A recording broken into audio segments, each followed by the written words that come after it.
ملتان میں industrial estate کے قریب ایل پی جی سے بھرا کنٹینر دھماکے سے پھٹ گیا۔ ہلاکتوں کی تعداد 5 ہو گئی۔ ریسکیو کے مطابق دھماکے سے 31 افراد زخمی ہوئے، جن میں سے 13 کی حالت تشویشناک ہے۔ دھماکے سے قریبی گھر کی چھت گرنے سے کئی افراد زخمی ہوئے۔ دھماکے کے بعد لگی آگ پر قابو پا لیا گیا۔ 10 سے زائد فائر ٹینڈرز نے امدادی کارروائی میں حصہ لیا۔ پولیس نے متاثرہ علاقے کو سیل کر دیا۔ دھماکے کے بعد بجلی کی فراہمی معطل۔ انڈسٹریل اسٹیٹ سمیت فاہد ٹاؤن کی گیس سپلائی بھی بند۔ ضلع انتظامیہ نے جائے حادثہ کا دورہ کر کے نقصان کا جائزہ لیا۔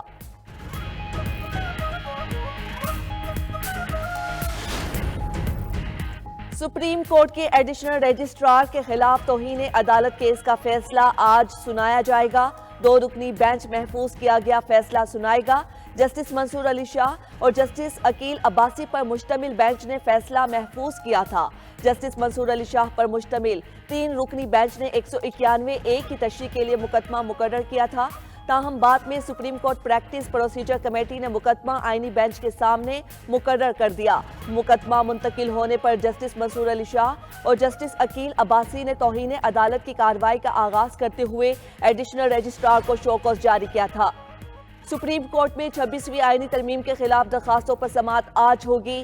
جسٹس امین الدین خان کی سربراہی میں 8 رکنی آئینی بینچ سماعت کرے گا۔ 20 سے زائد درخواستوں کی سماعت کرنے والے بینچ میں جسٹس جمال خان مندوخیل، جسٹس علی مظہر، جسٹس عائشہ ملک، جسٹس حسن اظہر رضوی، جسٹس مسرت ہلالی، جسٹس نعیم اختر افغان اور جسٹس شاہد بلال حسن بھی شامل ہیں۔ آئینی بینچ کمرہ عدالت نمبر 2 میں بیٹھے گا۔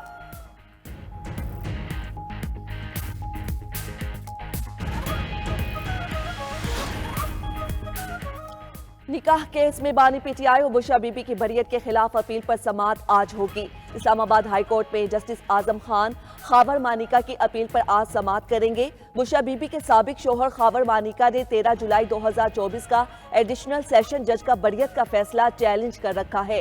ایڈیشنل ڈسٹرکٹ اینڈ سیشن جج افضل مجوکا نے سزاؤں کے خلاف اپیل پر فیصلہ سناتے ہوئے ملزمان کی سزاؤں کے خلاف اپیلیں منظور کی تھیں اور ٹرائل کورٹ کا فیصلہ کالعدم قرار دیتے ہوئے ملزمان کو رہا کرنے کا حکم دیا تھا۔ امریکہ اور کولمبیا میں تارکین وطن کے معاملے پر کشیدگی بڑھ گئی۔ امریکہ کی جانب سے ٹیرف میں اضافے کے بعد کولمبین صدر نے بھی امریکی مصنوعات پر 25% ٹیرف لگانے کا حکم دے دیا۔ میڈیا رپورٹس کے مطابق امریکہ نے کولمبیا کے لیے ویزا پروسیسنگ سروس معطل کر دی۔ تارکین وطن کی امریکی پروازیں روکنے کی ذمہ دار افراد پر بھی سفری پابندیاں عائد۔ اس سے قبل کولمبیا نے امریکہ سے آنے والی تارکین وطن کی پروازوں کو داخلے سے روک دیا تھا، جس پر ٹرمپ نے ٹیرف کی دھمکی دی تھی۔ کولمبین صدر نے تارکین وطن کو واپس لانے کی حامی بھر لی تھی۔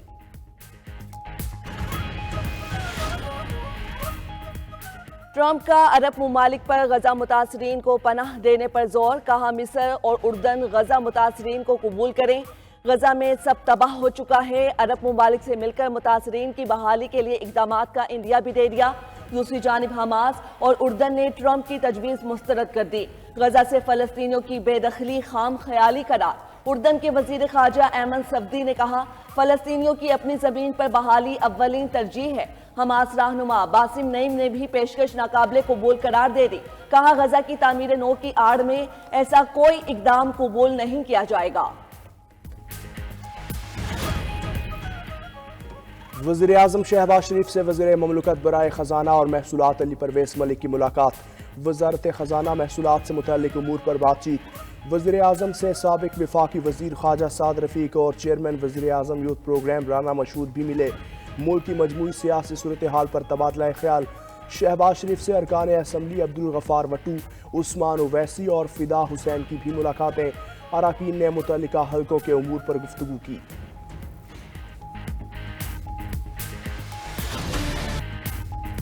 حکومت اور پی ٹی آئی کے درمیان مذاکرات میں تعطل برقرار۔ P T I judicial commission کے اعلان پر بازید چیئرمین بیرسٹر گوہر کہتے ہیں کہ جو بانی پی ٹی آئی نے کہا وہی پی ٹی آئی کا فیصلہ۔ حکومت سنجیدہ ہے تو مثبت قدم اٹھائے، بانی پی ٹی آئی سے رابطہ کرے، کمیشن کے ٹی او آرز پر بات کرے۔ 7 روز ختم ہونے کے بعد مذاکرات ویسے بھی ختم ہو چکے ہیں۔ حکومتی مذاکراتی کمیٹی کے ترجمان عرفان صدیقی کا رد عمل بھی آ گیا۔ کہتے ہیں بیرسٹر گوہر نے بانی پی ٹی آئی سے ملاقات کے بعد مذاکرات کو ختم کیا۔ روزانہ نیا موقف ہوتا ہے. مذاکرات کو سرکس بنا کر رکھ دیا ہے. مذاکرات کے دوران کچھ اور، باہر آ کر کچھ اور کہتے ہیں. فرسٹریشن کے باعث یہ کچھ بھی کر سکتے ہیں. اگر یہ امن و امان کا مسئلہ پیدا کریں گے تو نمٹ لیں گے. پی ٹی آئی کو فیصلہ سازی کے فقدان کا تانا بھی دے دیا. کہا ہو سکتا ہے ہمارا جواب پی ٹی آئی کی خواہش کے مطابق ہو. 7 دن سے قبل کوئی جواب نہ دینے اور کمیشن کا اعلان نہ کرنے کا پیغام بھی دے دیا. کہا 28 تاریخ کو اجلاس ہوگا، کمیشن کا جواب بھی دیں گے.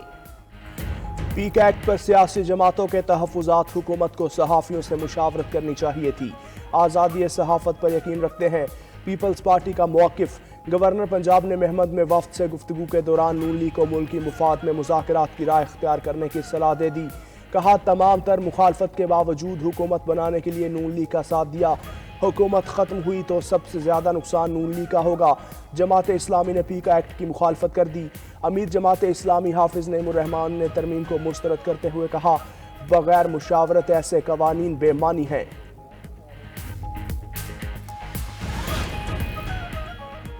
پیکا ترمیمی بل سٹیک ہولڈرز کی مشاورت کے بغیر پیش کیا گیا. P F U J, C P N E, M اینچ، اے پی این ایس اور پی بی اے پر مشتمل جوائنٹ ایکشن کمیٹی کا چیئرمین قائمہ کمیٹی داخلہ سینیٹر فیصل سلیم رحمان کو خط. کمیٹی نے پیکا ایکٹ میں مجوزہ ترامیم کی جانب توجہ مبذول کرائی.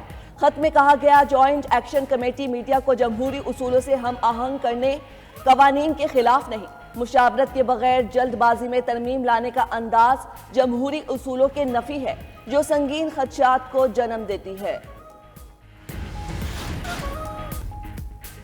روس کا مشرقی یوکرین کے اسٹریٹجک شہر پر قبضے کا دعویٰ. روس کی وزارت دفاع کا کہنا ہے روسی افواج نے مشرقی ڈونیٹس کے شہر کا کنٹرول حاصل کر لیا. دوسری جانب یوکرینی فوج کا کہنا ہے شہر کے بعض علاقوں سے حکمت عملی کے تحت فوج نکال لی گئی ہے.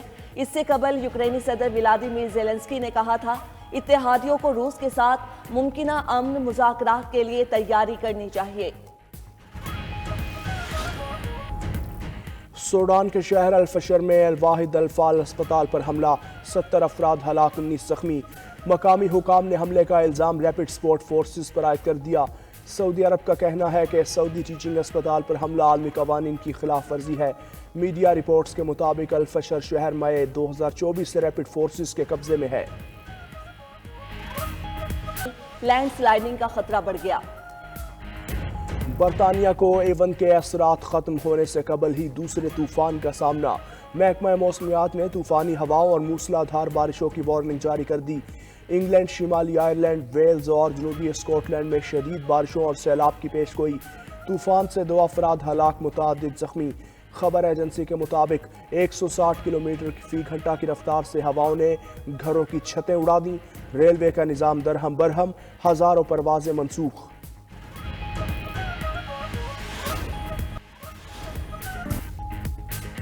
پاکستان میں آئین اور قانون کی حکمرانی کی بات کرنے والی آسما جہانگیر کی سالگرہ.